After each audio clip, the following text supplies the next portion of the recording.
Retornamos aos cultos presenciais somente no horário das 19 horas de domingo. E você deve se inscrever a cada semana, garantindo sua vaga. Os jovens da Wave seguem aos sábados com a programação online pelo YouTube. E os adolescentes com um formato bem diferente às sextas.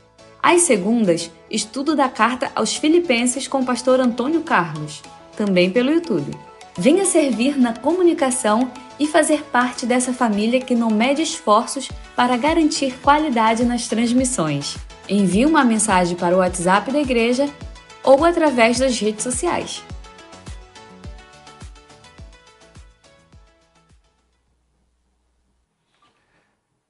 Irmãos queridos, irmãs queridas, boa noite. No texto para o qual eu gostaria de chamar a sua atenção nessa exposição sobre o capítulo 2 da carta de Paulo aos Filipenses é o que vai do verso 19 ao verso 24. Então vamos ler essa passagem juntos. Repito, carta de Paulo aos Filipenses, capítulo 2, verso 19 até o versículo 24. Diz assim a inerrante palavra de Deus: espero no Senhor Jesus enviar-lhes Timóteo o mais breve possível, a fim de que eu me sinta animado também ao receber notícias de vocês. Porque não tenho ninguém com esse mesmo sentimento e que se preocupe tão sinceramente por vocês. Todos os outros buscam os seus próprios interesses e não os de Jesus Cristo. Quanto a Timóteo, vocês conhecem o seu caráter provado, pois serviu ao Evangelho junto comigo. Como um filho trabalha ao lado do pai. Portanto, este é quem espero enviar, tão logo eu saiba como vai ficar a minha situação. Mas confio no Senhor, que também eu mesmo em breve irei até aí. Vamos orar? Pai Santo, nós bendizemos o Teu nome por Te conhecermos. E o conhecermos na beleza da Sua santidade. Nós somos gratos pela doçura desse conhecimento, através da pessoa de nosso Senhor e Salvador Jesus Cristo. Nós bendizemos o Teu nome pelas orações ouvidas e por tudo que foi providenciado pela Sua graça para que nós estivéssemos hoje estudando a Sua palavra. Não temos como enumerar a quantidade de bênçãos recebidas para que pudéssemos nos dedicar a esse exercício espiritual. Senhor, perdoa os nossos pecados. Nosso coração se sente apertado em razão da nossa forma de agir. Em não poucas ocasiões, surpreendentemente mesquinha. Perdoa-nos por todas as pessoas que fizemos sofrer. E por todas as vezes, Senhor, que não prestamos a Ti o culto que Te é devido. E agora, por misericórdia, ilumina o texto inspirado, a fim de que a Sua igreja seja edificada. Em nome de Jesus, Senhor. Amém. Carta de Paulo aos Filipenses, capítulo 2, verso 19. Espero no Senhor Jesus enviar-lhes Timóteo o mais breve possível, a fim de que eu me sinta animado também ao receber notícias de vocês. Nada é mais revelador do amor e relação íntima do apóstolo Paulo com Cristo do que essa declaração. Espero no Senhor Jesus. por algum motivo, desde que iniciamos essa série de mensagens sobre a carta aos Filipenses, nada me tocou mais o coração do que essa declaração. É claro que isso deve ter a ver com o momento que eu estou vivendo. Eu não estou dizendo que essa declaração que de mais excelente existe em Filipenses. O que eu estou querendo dizer é que há passagens em Filipenses tão excelentes quanto. E essa está entre as mais importantes, as mais comoventes, e foi a que mais me fez parar para pensar, me santificou nesse período de contato com esse livro extraordinário. Eu espero no Senhor Jesus, porque o que me chamou a atenção, o que me comoveu, o que agiu com poder santificador em minha vida, foi o fato de que essa passagem nos ensina, o fato dessa passagem nos ensinar que o cristão é alguém que faz do querer de Cristo o seu querer. O cristão é alguém que faz do querer de Cristo o seu querer. A sua meta é transformar a sua oração no monólogo, de modo que o cristão peça a Cristo aquilo que de antemão Cristo quer lhe dar. É uma conversa de Cristo com Cristo. Essa deveria ser a principal marca da nossa vida de oração. Sua mais profunda luz, à luz dessa passagem, sua mais profunda ambição em vida era discernir a vontade de Cristo e cumpri-la com exatidão. Isso é muito comovente.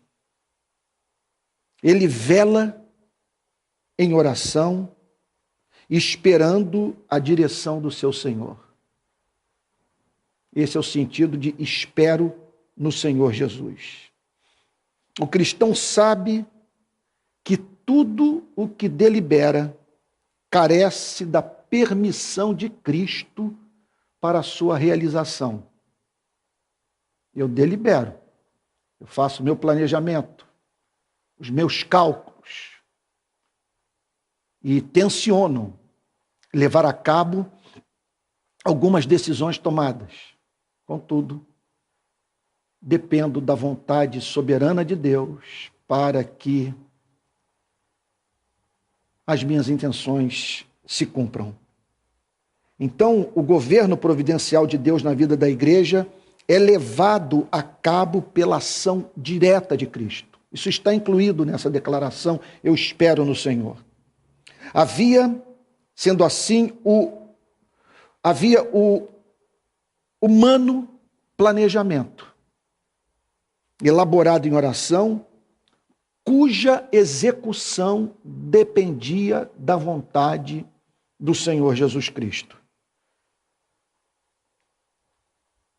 Você deve estar lembrado na exposição sobre o capítulo 2, versos de 5 a 11.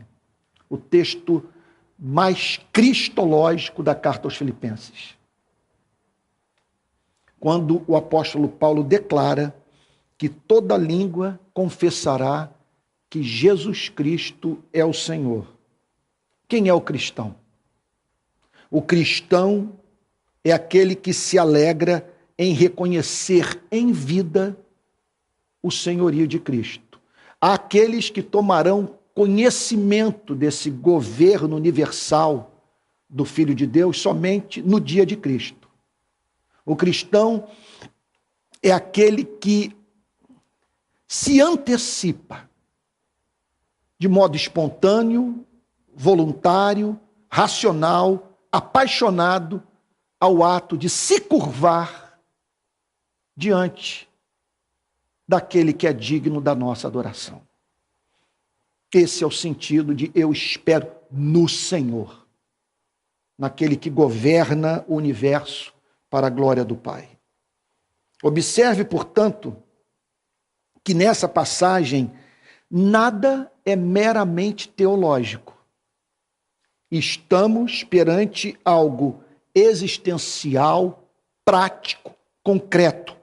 O apóstolo Paulo acreditava na direção, no governo, no cuidado de Cristo. Eu diria que, à luz desse verso 19, podemos afirmar, sem medo de estar errados, que a vida cristã inteira está contida nessa expressão de dependência. Eu espero no Senhor Jesus. Talvez o que tenha me tocado muito,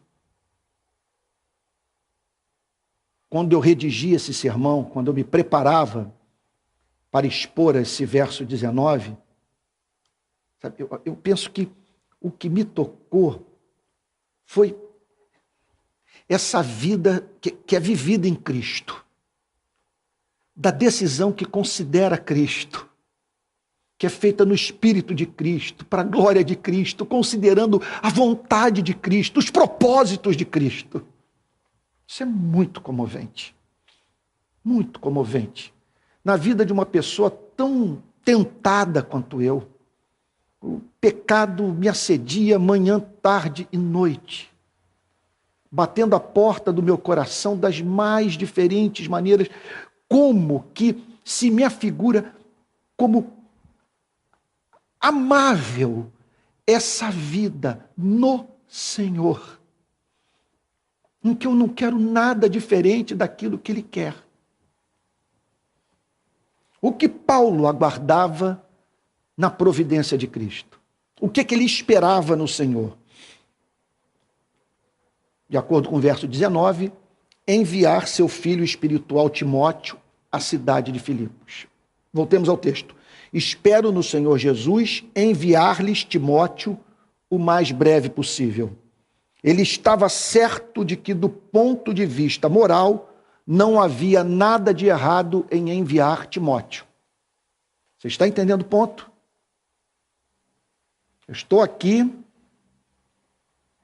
simplesmente apresentando o que nos próximos minutos eu espero falar de uma forma mais profunda e contundente.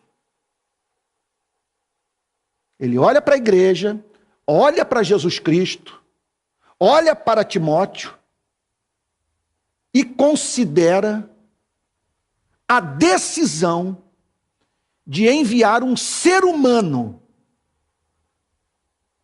para uma igreja, isso aos olhos de Cristo, a fim de servi-la como algo moralmente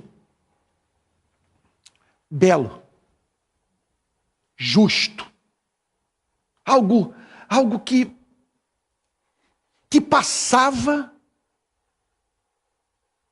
pelo crivo de Jesus Cristo, o nosso Salvador. Paulo escolhera, e essa é a razão pela qual ele não via como errada a ideia, a decisão de enviar Timóteo a Filipos.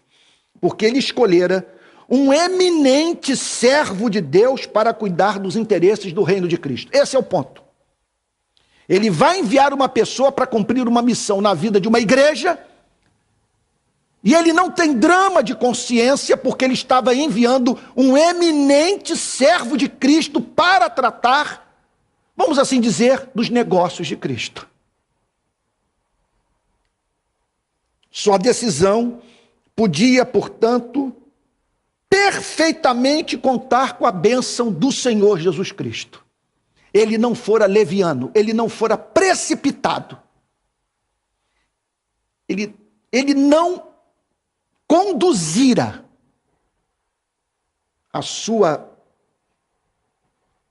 o seu planejamento de uma forma leviana, irresponsável, imprudente. Então,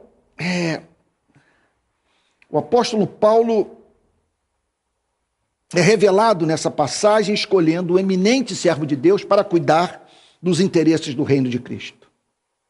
Havia algo, contudo, que o impedia de enviar Timóteo imediatamente. Voltemos ao verso 19. espero no Senhor Jesus enviar-lhes Timóteo o mais breve possível, a fim de que eu me sinta animado também ao receber notícias de vocês. Portanto, ele tensionava enviar Timóteo o quanto antes. Sua meta era fazê-lo, permita-me repetir, assim que fosse possível. Pensemos no outro aspecto dessa decisão. Que nível de renúncia pessoal? Porque a ida de Timóteo para Filipos representava para Paulo ficar privado na prisão da presença do seu melhor amigo. Ele está preso em Roma e ele toma a decisão de ficar privado da companhia, da solidariedade, da amizade, do companheirismo do seu melhor amigo, a fim de que as demandas da igreja de Filipos pudessem ser atendidas. Então, esse é um verso também que humaniza a relação dos cristãos com a vida. Por que eu digo isso? Porque Paulo toma medidas racionais que visavam atender a uma demanda da igreja que exigia ação humana. Seus afetos estavam em tal extensão ligados à igreja de Filipos, que ele decide enviar Timóteo à cidade a fim de que trouxesse notícias a Roma que tranquilizariam, esse que é o ponto, o seu coração de pastor. Mais uma vez, sendo assim, nós nos deparamos, nesse verso 19, com esse traço proeminente da verdadeira espiritualidade. A real vida cristã é indissociável da igreja. E veja, da igreja, não estou falando da igreja presbiteriana, da igreja batista, da igreja metodista, não estou falando que a verdadeira vida cristã é indissociável do templo, da denominação. Não estou dizendo isso. O que eu estou dizendo é que a vida cristã é indissociável da companhia dos cristãos, de uma companhia na qual haja a ministração dos sacramentos da ceia e do batismo, a pregação da palavra de Deus, o exercício da disciplina eclesiástica e uma estrutura mínima que permita essa igreja crescer dia após dia na graça e no conhecimento de nosso Senhor e Salvador Jesus Cristo, a fim de, em amor sacrificial, servir o mundo.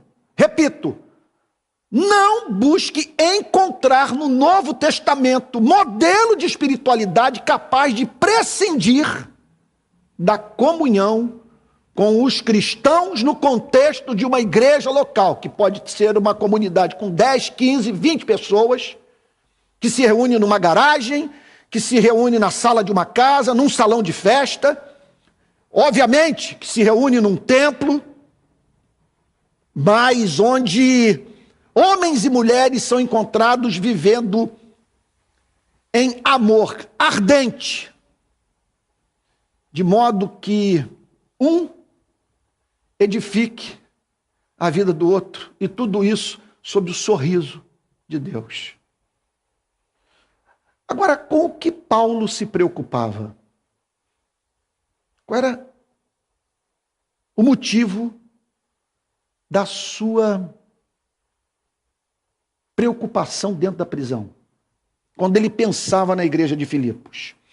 À luz do que vimos nos versos anteriores, Paulo se preocupava em saber se a igreja permanecia unida, se suas portas continuavam fechadas para os falsos profetas, se ela também continuava inabalável nas lutas que sofria, se estava resistindo sem perder a alegria, e se confiava em Cristo quanto ao destino do próprio apóstolo Paulo. Essas eram as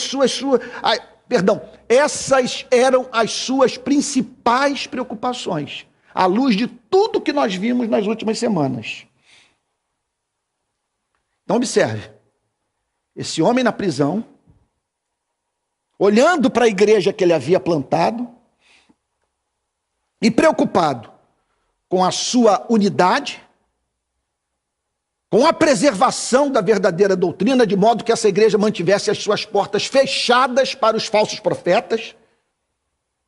Nós o encontramos na prisão orando e enviando uma epístola a essa igreja, a fim de que ela permanecesse inabalável nas provações. E se não entrava em crise teológica, crise de fé, em razão do fato de saber que um eminente servo de Deus se encontrava atrás das grades? A que conclusão chegamos? Sem esse amor responsável, não há igreja. O cristianismo só chegou até os nossos dias porque, ao longo da sua história, a começar por homens como o apóstolo Paulo no primeiro século, teve no seio da igreja, eu espero que a sentença longa, eu espero que eu esteja construindo o raciocínio corretamente. Estou querendo dizer é que o cristianismo só chegou aqui porque, ao longo da nossa história, sempre houve homens e mulheres que lidaram responsavelmente com a igreja, que não brincaram com o sagrado. Verso 20. Porque não tenho ninguém com esse mesmo sentimento e que se preocupe tão sinceramente por vocês. Ninguém consegue realizar a obra de Deus sozinho. Lá estava aquele homem que havia sido arrebatado até o terceiro céu, operador de milagres extraordinários, o maior cérebro da história da humanidade, abaixo de nosso Senhor e Salvador Jesus Cristo, que, contudo, precisava de companheiros de trabalho a fim de levar a cabo o seu chamado e os objetivos que Deus lhe incumbira de alcançar. Portanto, todo pastor, líder, pregador, precisa, nesse sentido, escolher com critério quem estará ao seu lado, servindo como companheiro de lides ministeriais. E a partir de agora, eu passo a fazer recomendações com base nesse verso 20, que eu gostaria de tê-las ouvido e levado a sério no início do meu ministério, que eu passo a falar da minha área ministerial mais frágil, na qual eu mais cometi erros. Uma escolha errada. Que tipo de escolha? O convite feito a quem vai trabalhar comigo, sujeito à minha liderança. Uma escolha errada pode ser fatal para a vida do ministro.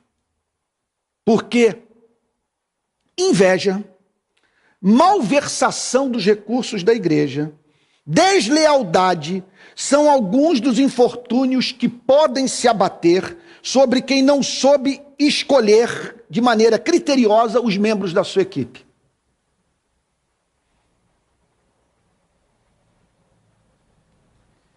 E algo gravíssimo que deve ser objeto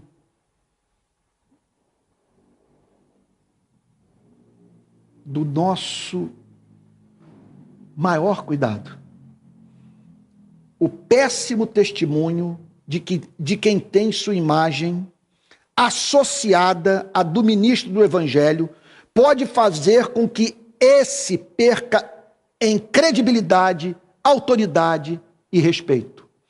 Você permite que esteja associado a você, e muitas vezes você o faz movido pela melhor intenção, por pura misericórdia e compaixão, alguém cuja companhia mina a sua autoridade espiritual, porque todos sabem que esse que trabalha com você e que só é mantido em cargo de liderança da igreja, graças à sua decisão, todos sabem que ele não vale nada, que é um menino, que é imaturo, que não está preparado para as lutas. Pode até ser crente, mas não tem um chamado. O pior de tudo é quando é mau caráter mesmo. Não há nada mais fácil do que contratar alguém. Não há nada mais difícil do que dispensar quem se mostrou inepto para o exercício do ministério sagrado. E olha, e quando esse vai embora, em geral, arrasta consigo membros da igreja e espalha calúnias a respeito do ministro fiel, que não soube, contudo, escolher criteriosamente os seus auxiliares. Por que eu estou dizendo tudo isso? Em razão das lições do verso 20, que nos ensina que o apóstolo Paulo não abriu mão de ter ao seu lado alguém com o mesmo sentimento. Interessante a palavra sentimento no grego. É isopsikos, de onde vem a palavra psique na língua portuguesa. É alguém com a mesma alma que a nossa. Então, no grego, alguém com a mesma mente. Essa mão de obra, eu digo isso do ponto de vista da minha experiência ministerial. Essa mão de obra costuma ser escassa. Se olhar para uma pessoa, tal como Paulo podia olhar para Timóteo, quero dizer o seguinte, que isso é um milagre da graça. Essa mão de obra, essa alma gêmea, essa pessoa que caminha no mesmo sentimento que o pastor, isso é um milagre, uma extraordinária manifestação da graça divina pela vida do ministro.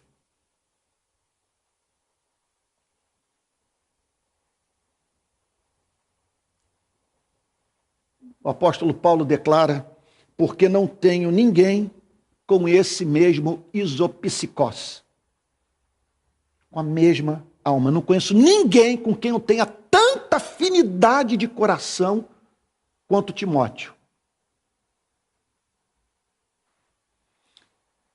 Eu diria o seguinte, é um suicídio chamarmos para trabalhar conosco quem não caminha no mesmo espírito. Encontrar essa pessoa representa especial benevolência pela vida dos ministros do Evangelho. Com que zelo. Agora eu quero mudar o foco. Com que zelo esses companheiros fiéis e amáveis devem ser tratados pela liderança da igreja.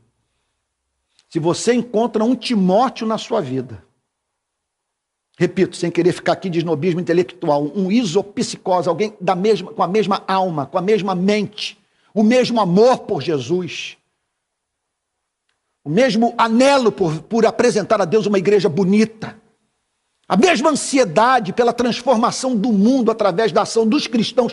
Se você encontra essa pessoa, remunere-a com dignidade. Não a explore. Procure tratá-la com dignidade.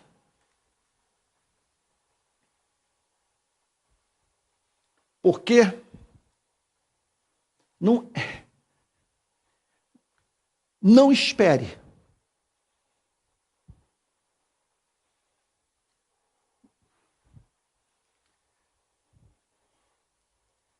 expandir o reino dos céus nesse planeta sem a ajuda desses irmãos. Eu não teria chegado até aqui no meu ministério sem a ajuda de pessoas que Deus botou em minha vida. Olha, que me ajudaram no anonimato, que fazem questão de não aparecer, de impressionante paciência comigo, de gente que conhece as minhas fraquezas e que continua me respeitando. Que gratidão a Deus eu tenho pela vida desses irmãos. Poderia mencionar vários deles, que estão me vindo agora, nesse momento à minha memória. Irmãos que lavaram os meus pés. Irmãos que me serviram em amor, muitas vezes não entendendo as minhas decisões, mas confiando no meu caráter. Eu já vi um que uma vez disse, muitas vezes eu não entendi o que você propôs. Mas ele falou nesses termos, mas por ver a misericórdia de Deus por você, eu fui adiante.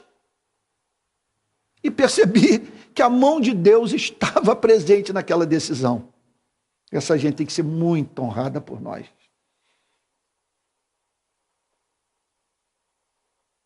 O apóstolo Paulo destaca, nesse verso 20, duas virtudes centrais na vida de Timóteo. Primeiro, havia na vida de Timóteo uma real preocupação pela saúde da igreja. Havia uma ansiedade no seu coração pelo bem-estar dos irmãos na fé. E associado a essa virtude central para a admissão de um membro da igreja à condição de líder, a sinceridade de coração. No grego, gnésios. Timóteo era genuinamente apaixonado pelos cristãos. Estamos, portanto, perante duas condições básicas para que alguém seja admitido a cargo de liderança da igreja. Não contrate ninguém incapaz de passar pela prova, pelo exame, pelo crivo do verso 20. Porque não tenho ninguém com esse mesmo sentimento e que se preocupe tão sinceramente por vocês. Estamos, portanto, perante duas condições básicas para que alguém seja admitido, repito, a cargo de liderança na igreja. Olha, a importância de uma seleção criteriosa da equipe, vamos assim dizer que haverá de compor o colégio de pastores, o corpo pastoral. A importância dessa seleção criteriosa é difícil de ser superestimada. Não se pode botar o cuidado de gente pela qual Cristo derramou seu sangue nas mãos de homens desprovidos de desejo sincero de lutar pela vida da igreja. Você mantém a pessoa à frente do ministério por misericórdia a ela, mas ao mesmo tempo deixando de ter misericórdia pela vida da igreja.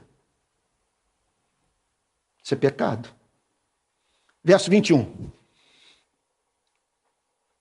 Todos os outros buscam seus próprios interesses, não os de Jesus. Eu creio ser pouco provável que Paulo estivesse falando sobre todos os obreiros que poderiam fazer o trabalho do qual estava incumbindo Timóteo. Certamente ele não está fazendo, no verso 20, um severo julgamento sobre a igreja de Roma. Não acredito nisso. Porque havia santos em Roma. Sem sombra de dúvida. É possível que ele estivesse falando sobre certos pregadores que vieram à sua mente enquanto escrevia para os filipenses, no exato momento em que falava sobre Timóteo. De uma forma ou de outra, uma coisa é certa. Já no primeiro século da era cristã, podiam ser encontrados no seio da igreja homens envolvidos com a igreja cujos interesses pessoais se sobrepunham aos interesses de Cristo. Desde o primeiro século é encontrado, ou são encontrados nas igrejas cristãs, homens que trabalham na igreja para que a igreja sirva de plataforma para os seus projetos pessoais. Eles não têm zelo pela felicidade da igreja. Paulo, preste atenção num fato desse verso 21. Paulo não os considera hereges. Ele não está dizendo que a igreja não deveria receber essas pessoas porque elas não eram ortodoxas. Prova de que ortodoxia não é tudo. Era visível a tendência desses homens de se dedicarem à igreja até o ponto em que isso não lhes era conveniente. Esse é o ponto. Eles eram ortodoxos, mas eram fracos de caráter. Eles eram ortodoxos, mas não estavam preparados para as lutas. Eles eram ortodoxos, mas não estavam dispostos a ficar do lado da verdade quando a verdade os fazia perder popularidade.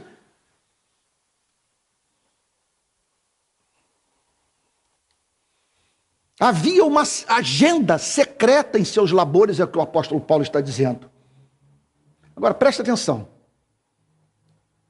Quando eu olho para essa passagem, você me permita dizer, entenda o que eu vou lhe dizer. O apóstolo Paulo, quer dizer, é a referência abaixo de Jesus Cristo, maior de santidade que nós conhecemos. É um homem extraordinário sobre todos os aspectos. Agora vou usar o português da rua. Mas nós vemos aqui uma malandragem nele. Entenda o que eu estou querendo lhe dizer. Porque ser santo não é sinônimo de ingenuidade. Ele era santo, mas não era tolo. Ele era movido a fazer juízos caritativos sobre as pessoas, de dar a elas o benefício da dúvida, mas não a ponto de negar fatos. Deixa eu dar um exemplo dessa malandragem, vivenciada por mim no período em que o reverendo Antônio Elias e eu plantamos a igreja presbiteriana de Caraí. Início dos anos 90. Em 92 eu havia plantado pela graça de Deus, após ser enviado pelo pastor Theo à igreja presbiteriana da Barra, e por volta de 90, eu acho que 93, nós começamos a plantar a igreja presbiteriana Betânia de Caraí. Reverendo eu e o pastor Theo. Reverendo, pastor Theo e eu. Melhor nessa ordem. Primazia para os mais santos. Então o que aconteceu? No primeiro culto, a igreja superlotada. Pessoas vindo de todos os cantos. Isso numa segunda-feira. Nós só dispunhamos da segunda-feira para nos reunirmos. Aliás, é uma história linda, porque nós passamos a nos reunir num templo anglicano. Templo anglicano no coração de um dos bairros nobres de Niterói, que é o bairro de Caraí. Na esquina da rua Gavião Peixoto com Otávio Carneiro. E um templo lindo. Templo assim... Você entra ali, a impressão que dá é que você entrou, você voltou para a Europa medieval.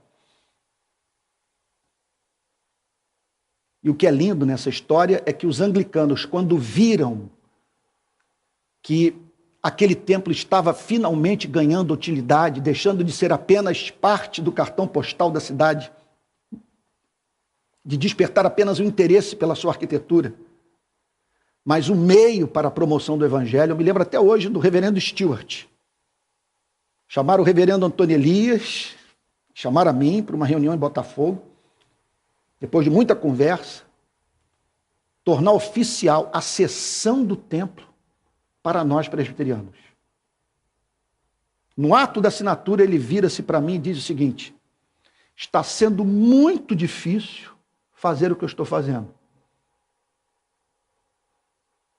porque eu sou um anglicano convicto, mas antes de ser anglicano eu sou missionário. O que ele estava querendo dizer é que ele sabia que pessoas seriam alcançadas pelo evangelho através do trabalho presbiteriano ali no bairro de Caraí. E aí começaram a aparecer pessoas de todos os cantos. E, como sempre ocorre, gente insatisfeita, egressa de igrejas da cidade. Uma delas vinha de uma igreja presbiteriana de um bairro próximo de Caraí. Uma igreja que era pastoreada por um homem idoso. Numa daquelas noites de segunda-feira, esse homem, um presbítero, vira-se para o reverendo Antônio Elias e para mim, na porta de entrada da igreja, e declara o quanto que ele havia sido duro com o pastor numa reunião do conselho. Quer dizer, afirmando que o Espírito Santo estava operando na nossa igreja em Caraí e não na deles, por isso que o trabalho estava minguando, enquanto que o nosso trabalho prosperava. E ele falou então que confrontou o pastor, não considerando os seus cabelos brancos, e que ele estava, naquele dia, anunciando a sua decisão de se tornar membro da nossa igreja, deixando assim a sua igreja de origem. E entrou, olha, eu tenho a imagem toda na minha memória, e entrou de modo triunfante no templo, para participar do culto daquela segunda-feira. Me lembro até hoje, o reverendo me chama, me tira da porta da igreja, me leva assim na direção da calçada e diz a seguinte coisa: filho, cuidado, se fez com ele, pode fazer conosco também. Vamos vigiar com relação a esse homem. Ser santo não é sinônimo de ser ingênuo. Nenhum juízo caritativo sobre a vida desses homens impediu Paulo de constatar o óbvio. Qual é o conceito de juízo caritativo? Deixa eu abrir aqui um parêntese. Isso é muito falado pelos puritanos. Não só por eles, mas eu vi muito esse elemento da ética cristã presente na pregação puritana. Juízo caritativo. Significa, portanto, você dá o benefício da dúvida. Você não julgar uma pessoa pelo seu pior momento. Você vê suas fraquezas morais a partir das suas próprias fraquezas morais. De você acreditar que ela pode superar aquela limitação. E de dar chance para que ela se arrependa e cresça. É isso. Mas esse amor, esse juízo caritativo sobre a vida desses homens, jamais impediu o apóstolo Paulo de constatar o óbvio. Havia na igreja homens capazes de usar a igreja a fim de atingirem seus próprios interesses. E eram uns cegos, incapazes de perceber que servir a Cristo, por mais que isso nos seja custoso, é a mais alta honraria que um ser humano pode receber em sua vida. Bom, para fazer essa série, que vai se transformar em livro, assinei até o contrato, viu, pastor Theo? Assinei o contrato com a editora Mundo Cristão, semana passada, para o lançamento do meu primeiro comentário bíblico, que é o comentário sobre a carta de Paulo aos Filipenses. Então, estou usando vários comentários para essas pregações. Eu nunca na minha vida me dediquei de tal modo à exegese, à interpretação de um texto. Tamanho zelo. É a idade, 59 anos que vem, 60 anos de idade. Bom, eu estou usando extensamente vários comentários, entre eles o comentário de Calvino sobre a carta aos Filipenses. Então, eu peguei uma citação, ela é longa, mas é um negócio tão repleto de sabedoria que eu falei, eu vou levar essa citação de Calvino sobre o verso 21 para o púlpito da Igreja Betânia. É de fundamental importância que todas as lideranças, todos os pastores e diáconos e presbíteros de todas as igrejas tomem consciência desse comentário que Calvino fez sobre o verso 21. Eu vou ler pausadamente para você. Pois você deve renunciar seu próprio direito, caso queira desincumbir-se do seu dever. Focalizar em seu interesse próprio destrói a preferência pela glória de Cristo. Ou talvez coloque ambos no mesmo nível. Permita-me fazer uma pausa. Que Deus tenha misericórdia de mim, que Deus tenha misericórdia de nós. Colocar o nosso interesse no mesmo nível do interesse de Cristo. Aonde quer que Cristo chamar, você deve ir prontamente, colocando de lado todas as coisas, ou pondo de lado todas as coisas. Você deve considerar sua vocação por um prisma tal que descarte todos os seus poderes de percepção de tudo quanto porventura o impeça. Pode estar em seu poder viver em outro lugar com maior opulência. Deus, porém, o ligou à igreja, a qual lhe propicia apenas um bem modesto sustento. É possível que em outro lugar você tenha mais honra. Deus, porém, lhe destinou uma situação na qual você viverá num estilo humilde. Talvez em outro lugar desfrute de um céu azul, ou uma região mais agradável, mas aqui é o seu lugar designado. É possível que você desejasse conviver com pessoas mais humanas. É possível que se sinta ofendido com a sua ingratidão ou com seu barbarismo ou orgulho. Em suma, pode ser que não simpatize com a disposição ou as maneiras da nação onde se encontra. Porém, deve relutar consigo mesmo e, de certa maneira, reprimir as inclinações opostas para que você mantenha a tarefa que recebeu. Porquanto você não é livre, nem se acha à sua própria disposição. Enfim, esqueça a si próprio caso queira servir a Deus. Eu tenho para mim que pode ser que Calvino estivesse falando sobre França e Genebra. Ele, francês, deixou a França para trabalhar na Suíça antes da Suíça ser Suíça.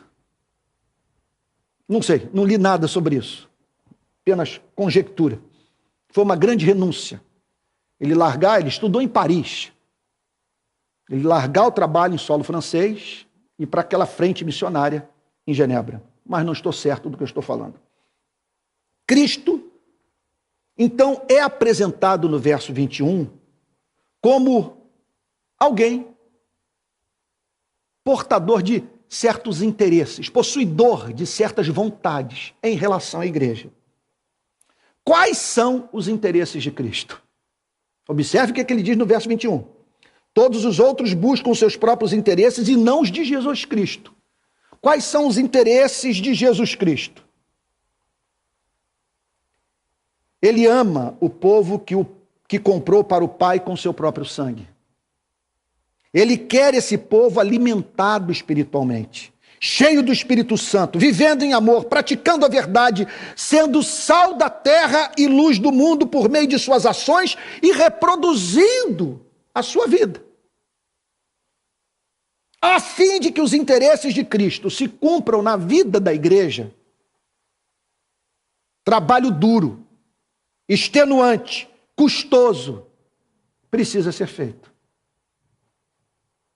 Não há tarefa mais desgastante do que fazer homens e mulheres egressos de um estado de completa sujeição às forças poderosíssimas da carne, do mundo e do diabo, viverem a vida de amor tão sonhada por Cristo.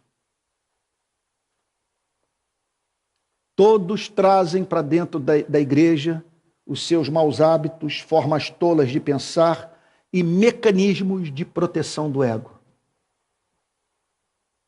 Ministério pastoral não é coisa para vaidosos, que por ansiarem brilhar mais do que Cristo, não estão dispostos a fazer o trabalho que, devido à sua natureza complexa, requer muita, mas muita renúncia por parte de quem o executa. Repito, como a igreja tem de ser criteriosa na escolha da sua liderança. Definitivamente, o amor por Cristo e o amor pela igreja são mais importantes do que talento. Não fique focado no talento. A virtude principal é o amor pela igreja e por Cristo. Vale lembrar novamente, Paulo era santo, mas não era ingênuo. Nós podemos, a lição que nós aprendemos olhando para esse verso, quando observamos essa malandragem santa, é que podemos ser traídos pelo medo de julgar, que nos faz botar o rebanho de Cristo nas mãos de quem não vale nada. Verso 22. Quanto a Timóteo, vocês conhecem o seu caráter provado, pois serviu ao Evangelho junto comigo, como um filho trabalha ao lado do pai. Meu Deus. A graça divina tem formado os seus Timóteos no decorrer dos séculos. Identificar esses irmãos deveria nos levar às ações de graça. É grande testemunho do amor de Deus pela igreja trazer para o seu seio homens e mulheres que são a autêntica encarnação da graça. Comove pensar em Deus trabalhando na vida desses irmãos preciosos, santificando o seu caráter, aperfeiçoando seus dons, enriquecendo o seu conhecimento, a fim de trazer a igreja para mais próxima da pessoa de Cristo. Cabe à igreja honrar esses ministros, remunerá-los com dignidade, aliviar o seu pesado fardo e encorajá-los nas suas crises de desânimo. Esses dias eu me lembro, não sei se o pastor Tel se recorda, de eu dizer para ele a seguinte coisa: é um fardo, é um peso, uma luta, você exercer atividade ministerial, especialmente a de pastor titular de uma igreja. Usando o português popular, é pedreira. Mas há o fardo que é inerente ao exercício do trabalho pastoral. Mas há o fardo que é inerente ao exercício do trabalho pastoral nas igrejas protestantes, na cultura presbiteriana, metodista, batista e assim por diante. Por isso, a igreja deve trabalhar duro para não tornar a vida desses irmãos mais difícil do que já é. A igreja tem obrigação de honrar de modo especial ministros do Evangelho que deram provas de radical compromisso com Cristo e com a igreja de Cristo. É isso que o apóstolo Paulo enfatiza no verso 22. Não se pede que a igreja acolha obreiros que foram selecionados por intuição. Preste atenção nisso.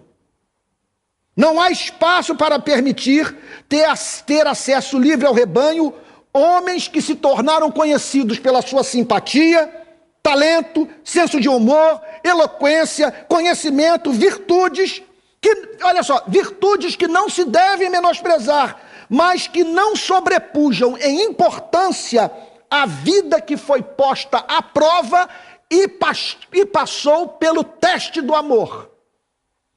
O que eu quero saber é que provações esses irmãos enfrentaram por amor a Jesus Cristo. Qual é o seu nível de renúncia? E se eu olho, por exemplo, para um homem como José Dilson, missionário da Igreja Presbiteriana Betânia, e tomo conhecimento de tudo que esse irmão passou com a sua família, eu fui testemunha disso, no solo africano, eu diria que esse irmão tem que ser tratado com especial dignidade pela Igreja de Nosso Senhor e Salvador Jesus Cristo. Nós temos a obrigação de honrar pessoas que correram risco de morte por amor a Jesus. É isso que o apóstolo Paulo está dizendo no verso 22. Ninguém que jamais foi capaz de dar provas do seu zelo em amor pela igreja deveria receber imposição de mãos da sua liderança. Timóteo não passou apenas pelo teste da santidade de caráter. Preste atenção nisso. Muitos dos mais eminentes servos de Deus não foram talhados para o ministério sagrado. Eles são bons, mas falta-lhes o chamado para pregar e exercer supervisão pastoral sobre a comunidade da fé. Timóteo havia passado no teste do caráter e do serviço ao evangelho. É isso que Paulo está declarando. Ele foi visto pregando com fidelidade e graça. E pessoas foram visivelmente edificadas por meio do seu trabalho. Ele foi provado e passou no teste. A igreja não tem o direito de matar os seus melhores soldados. Preste atenção nisso. Por isso o apóstolo Paulo, na parte final do verso 22, ressalta outro fato importante. A igreja de Filipos conhecia Timóteo, mas não apenas ela. Paulo podia dizer, eu também sei quem ele é. Timóteo é especial e emocionava o apóstolo Paulo o modo como Timóteo serviu como um filho a um pai. A linguagem é comovente mesmo. Ele reproduzia o caráter do seu pai espiritual, pregava a mensagem que aprendera com ele, era-lhe submisso, servindo em humildade. Feliz o pastor que tem na sua equipe pastoral verdadeiros filhos espirituais. Feliz o jovem ministro do Evangelho que trabalha com quem reconhece o seu valor. Esse espírito deve reger a igreja de Cristo. Verso 23. Portanto, este é quem espero enviar, tão logo eu saiba como vai ficar a minha situação. Um anjo seria enviado à igreja de Filipos, é o que o apóstolo Paulo está dizendo. Esse anjo se chamava Timóteo. Estava para chegar na cidade um homem que exalava o perfume de Cristo. Sua passagem pela cidade encorajaria os irmãos, aperfeiçoaria a sua compreensão da doutrina, fomentaria a unidade da igreja. Todo cristão tem o dever de fazer da sua presença na igreja a manifestação mais pura da graça e presença de Cristo. Em outras palavras, o que Paulo está dizendo é o seguinte, eu não estou enviando Timóteo, eu estou enviando Jesus Cristo presente na vida de Timóteo. Isso porque o nosso Salvador anela tocar, abraçar, falar, servir por meio da sua e da minha vida. A passagem, portanto, está falando também do zelo do apóstolo Paulo pelo bem-estar do povo de Deus. É como se dissesse, eu estou enviando um obreiro a quem conheço, amo, e que haverá de servi-los sem trazer peso à igreja. Ponto que merece destaque. Esse verso humaniza a nossa visão sobre a vida dos apóstolos. Porque Paulo aguardava o recebimento de mais detalhes sobre o seu julgamento. Isso fica subentendido na passagem. Ele não tinha acesso às informações sobre o que Deus lhe havia reservado.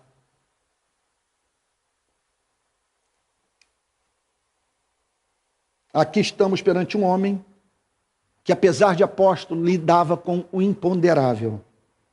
Não sabia tudo de antemão e que, portanto, empregava a mente para planejar, levando em consideração a direção divina e os sinais da providência emitidos pelos acontecimentos da vida. É impressionante como esse verso humaniza a nossa visão sobre esses homens que são chamados pela própria Bíblia de fundamento da vida da igreja, que está edificada sobre o fundamento dos apóstolos e dos profetas. Último versículo da noite, verso 24. Mas confio no Senhor, que também eu mesmo em breve irei até aí. Eu fico feliz de poder terminar essa noite com essa nota de esperança. O apóstolo Paulo evidencia no verso 24 ter recebido sólida direção do Cristo vivo, de que ele seria solto da prisão e teria a oportunidade de novamente visitar Filipos. Essa confiança no Senhor, essa persuasão que vem do céu, essa percepção de que não estamos à mercê da maldade humana e que nada impedirá o plano soberano de Deus se cumprir em nossa vida, é o principal antídoto contra o esgotamento espiritual e aliado essencial para a preservação da sanidade mental de quem dedicou sua vida à causa do Evangelho. Por que o apóstolo Paulo não enlouquecia? Porque ele não sucumbiu à pressão da prisão. Porque ele podia dizer: eu confio no Senhor, que também eu mesmo, em breve, irei até aí. Como mensurar, nesse sentido, o papel que essa interpretação teológica do seu sofrimento exercia em sua vida? Ele está na prisão e ele fazia uma leitura teológica da sua privação de liberdade. Porque bastava uma decisão judicial para ele voltar a andar pelo mundo a fim de se dedicar ao que mais amava. Contudo, dias se passavam sem ele saber quais autoridades públicas preocupavam-se em lhe fazer justiça.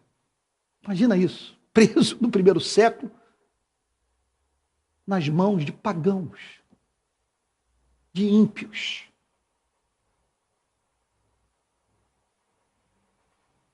Ele sabia, contudo, que Deus sabia que ele estava preso. Ele não sabia o que as autoridades públicas de Roma, o que os operadores, vamos assim dizer, do sistema de justiça criminal de Roma pensavam a seu respeito. Se eles tinham uma ideia do que estava se passando em sua alma dentro da prisão. Mas ele sabia que Deus sabia. Essa obra não pode ser levada a cabo sem fé que serve de ponte para a intimidade com Deus.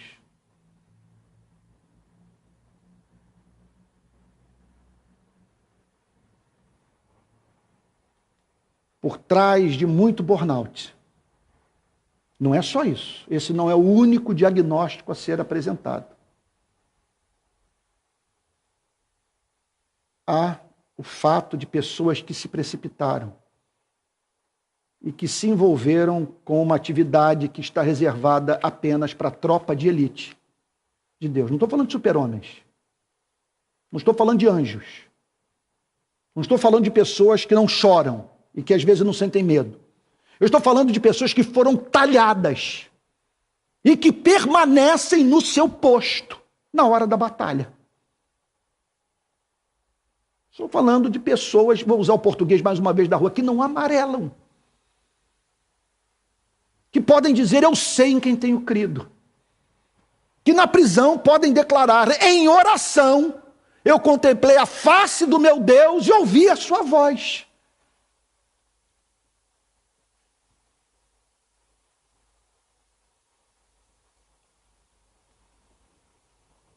Agora, não basta estar preparado para a batalha. Tem de haver confiança em quem comanda e vai à frente das operações da igreja no mundo. A confiança no comandante, de saber que eu estou sendo bem comandado, que ele não me envia para missões suicidas, inócuas, que ele não me põe para enxugar gelo.